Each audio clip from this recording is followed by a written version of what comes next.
Hello and welcome to another Let's Play. I am Shadowhawk 2012 and this is probably the best game ever released by Bullfrog. Populous is good. Magic Carpet, good. Dungeon Keeper, the original, is on a different level. This game released quite a while ago. Ever Smile. I'm going to be Set in interrupted the now. realm of joy, the people of Eversmile are plagued only by aching facial muscles, and not anthrax as we had hoped. Eversmile is a disgusting land of good humor and polite frivolity. I should really have explained parts of the plot before we began this, but oh well. Pretty much, we are a dungeon keeper, and this is the land of good. We seek to conquer this land, and to do so, we must create an army of creatures, well, summon forth an army of creatures, make sure they're happy enough to fight for us, and then kill the Lord of the Land, whomever he shall be.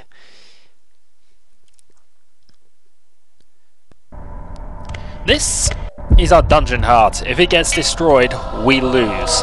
That is what the heroes will be attempting to do. In order to attract creatures, we need to build rooms. First room, treasure room.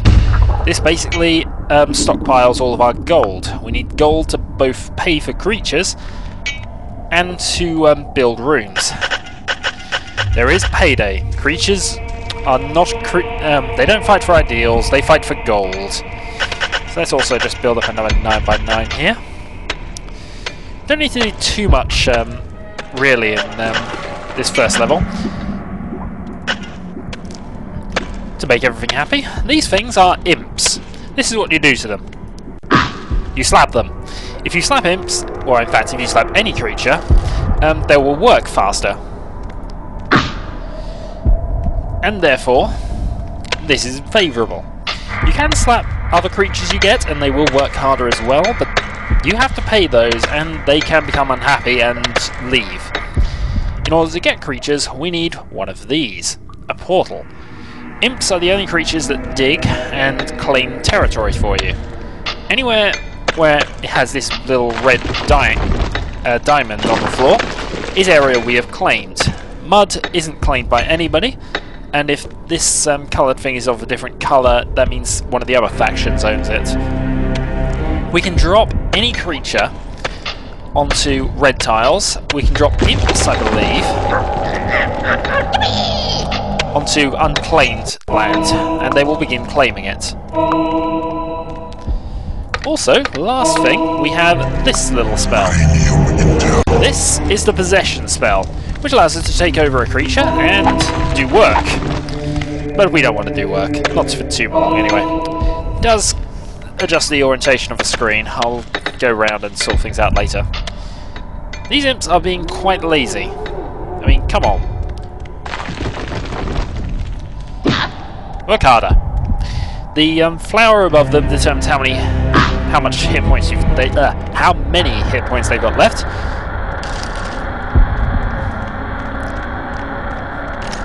Game is running a little slow. I might change that for the second video, or just adjust it again. Right, we'll have you dig this area out, because that will save us some time. This first level, very simple. All you have to do really is set everything up, and then once you are reasonably established... You have tunneled into a new area. New area discovered. In here, this is just an area covered with water. All creatures can pass water without difficulty. However, you can't build on it, obviously. And one of the rules of claim territory, you can only claim territory if it's next to an area you already own. So, for example, for the moment, I cannot claim this area. And if I were to dig something out over here, we wouldn't be able to claim it until I've got a passageway or some building next to it. So, we can now build a lair. Lair is where creatures sleep. They must have a home, otherwise they get angry. Now the little flame around the outside is efficiency, which for certain rooms does make a difference, but for the lair not particularly. Every space allows us to get one creature, so currently we can have 12. Not counting imps, because imps are worthless workers who don't work hard enough. Areas with multiple coloured flames are unclaimed. Unclaimed rooms. Once we claim this, though, it will turn red, and we will have the ability to gain creatures. Creatures are attracted by various rooms. For the moment, in the first level, we will be getting pretty much the weakest of the two creature types. We've claimed the entrance, so let's see what we get. Come on. Was my dungeon not good enough for you? I kind of agree. Now you'll notice that some of the walls are fortified with walls. That's the last job that the imps will do if there's nothing else they can do. Walls are impenetrable. You cannot dig through them, but it does take them a while to set this up. And as we can see, we now have a fly in the dungeon.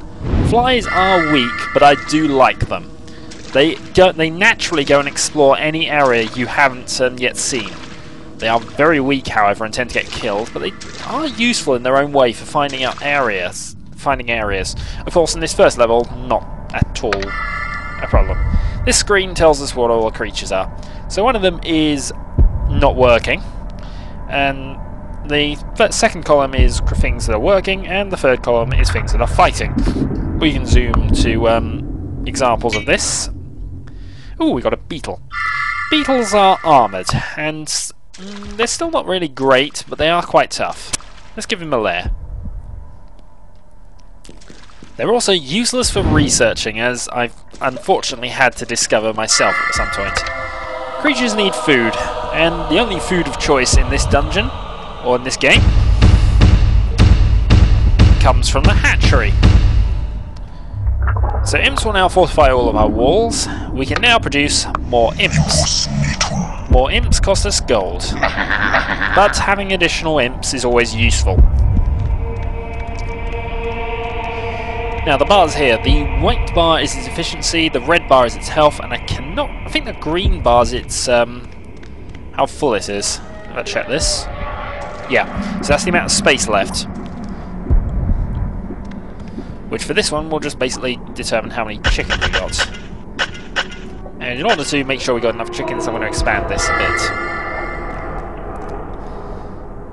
Ah, lots of gold. Unfortunately, I think if we check the map, there's no actual gold. There's no other gold blocks on the entire map. No secrets on this first level. And as we can see, here are some chickens. And once we have control of a chicken, come on. You cannot control chickens. They just wander around aimlessly until they get eaten. They're a bit more hectic in the second game. Right, let's go and get. As you can, the red bar above the thing here tells us the total amount of, well, how much space is left, or how much space is being used anyway. So we have 2 beetles and 2 flies. Let's go and expand the lair slightly.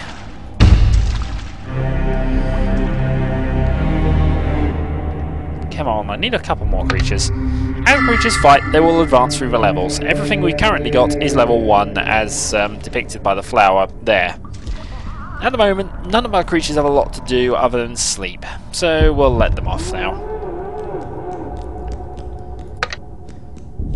In the later levels, we'll get additional rooms and be able to give most of our creatures jobs to do. And here are our flies. Let's just possess one of them for the sake of it. And also so I can sort of... yeah, there we go. As you can see, flies see the world a bit oddly. Looks like they need glasses, really. But it allows you to explore. And I'm definitely going to have to sort out the speed of this slightly. So we now have 3 beetles. That should be enough, actually. But we'll see what the game allows us.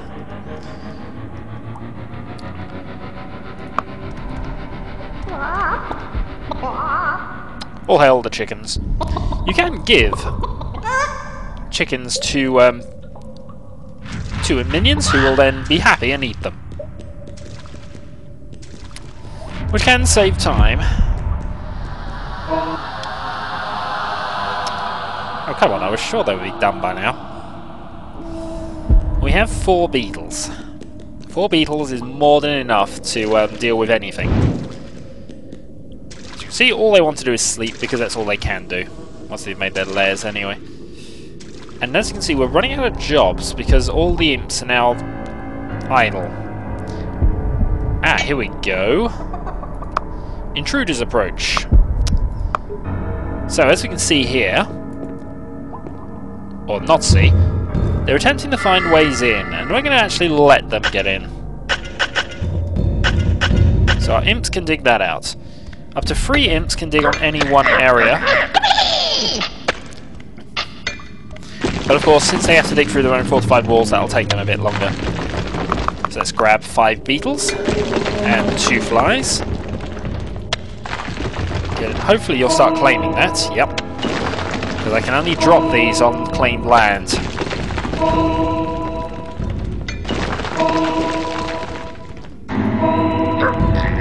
Whoops. Right, they should be here soon. Come on.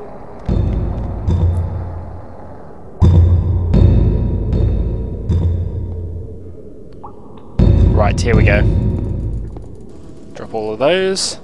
I probably dropped them too soon. There we go. The enemy. So now the fight screen's now engaged. We can pick up any creatures that are becoming seriously injured. Dwarves are basically the equivalent of imps, and are about as strong.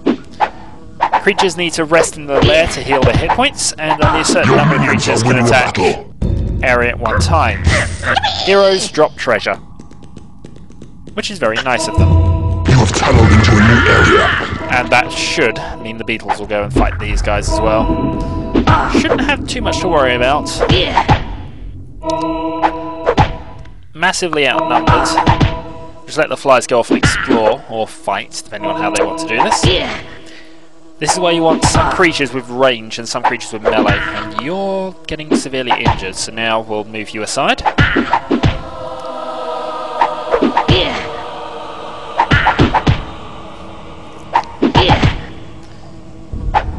Your minions are winning a battle. There we go. Now they'll pick up any gold that they can spot. Doesn't have to be on their territory, but obviously it's better if it is. And now they will go and claim all this area. Once our creatures are fully healed, the Lord of the Land will approach. He is the kick-ass knight from the intro video. He is just about the toughest enemy you can face, but he's only good at direct single combat. So beating him with range is a valid tactic. However, you do need something to go toe-to-toe with him. At this stage, though, outnumbering him with beetles and flies is more than enough to deal with one Lord of the Land. Wait. Pick up that gold. Now this little screen just basically tells us how... Beware, the Lord of the Land approaches. We come to rid the world of your evil. Your creatures are attacking the enemy. One fly is not a match for a Lord of the Land, so we'll go and move you to one side. Now this little screen here is basically the combat screen that tells us when the next research will be done, when the next production will be done, how many creatures we've got, how many rooms, and and how long it is till payday, and how much it will cost us. So currently 100 gold once payday arrives. This little symbol here, if I press this, will now mean that creatures are allowed to flee rather than fight to the death. However, let's fight to the death. 7 creatures, hopefully now set up so that a few more of them can attack. I've just got to protect the fly before it dies. Your creatures are attacking the enemy. Because flies are not tough at all. That will get you out of there. The beetles can deal with this. Especially 4 or 5 of them. Well, 4 of them at once. I could possess and kill him myself, actually, but... Right, one of our Your beetles in creatures are trouble. under attack. Your minions are winning a battle. You have conquered this realm. And thus, we have successfully conquered our first territory, Smilesville Falls. So now, we must leave and go on to our next area. And the emulator has stopped working.